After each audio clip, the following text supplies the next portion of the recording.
brilliant. It's great to be back. It's exciting to be able to finish the story, or at least carry it on, because there's a lot of cliffhangers that were left from the last season. So it's brilliant to be back, and also to be in Los Angeles. Wonderful as Vancouver was, Los Angeles is extraordinary.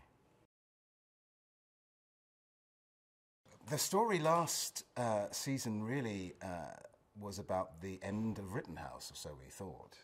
And they came back with a bang, and literally. We are basically all huddled together in a bunker, which you'd think would be a nightmare, and it is. Because it's a bunch of disparate, very different people all stuck together, and it's very intense. And this next season is going to be very interesting to see how all the characters and their relationships play out.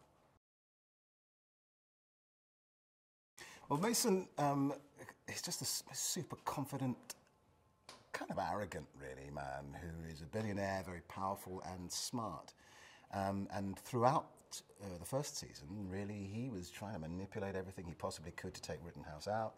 And seemed a bit of a villainous kind of character, but of course we find out that he was playing the long game.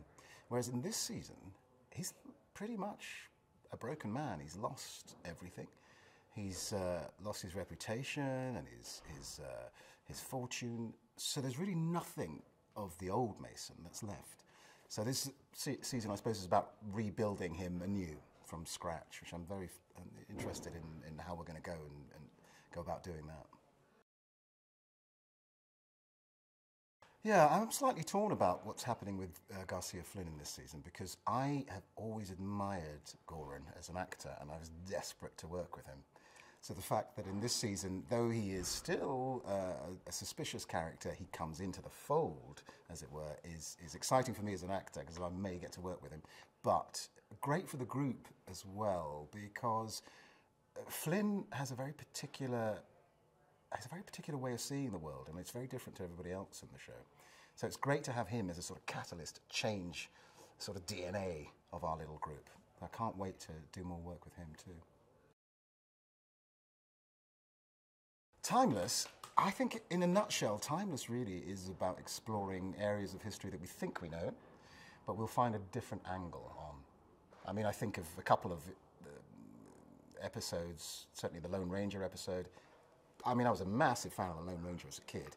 No idea that it was based on an African-American person. And the Apollo 13 mission, which was partly rescued by the wonderful Katherine Johnson, the NASA scientist, so I had never heard of until we started doing our episode. So Timeless really is a sort of revelation of how history can be seen from different angles, from the female angle and from the African-American angle.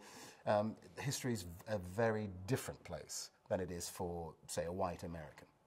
So in that, I think we're kind of unique in exploring those angles. There's so many areas of history that we could explore, but I think two of the most interesting ones so far, I mean, they're all great, but is meeting Marie Curie and her daughter Irene in 1917 during the First World War. Because yeah, we know Marie Curie's story, generally speaking, but we don't really know the details of her relationship with her daughter and what it was really like for a woman in the First World War to actually be there, you know, on the front lines. So that's fascinating. And the other episode that I loved was the 1941, basically Hollywoodland, Busby Berkeley type musical episode. I can't wait to see that. And of course, Abigail, who is really a musical theatre actress dressed up as a movie star, is going to, I don't know, she's going to blow the screen apart, I reckon. I mean, look, if you're not into time travel shows, then you're not into time travel shows, but if you like them even a little bit, you'll love this, because it's not only about time travel, it's about the fun the characters have with each other as they travel back in time. It's a must watch. If I had to say anything about it, I'd say it's the most exciting history lesson you'll ever get.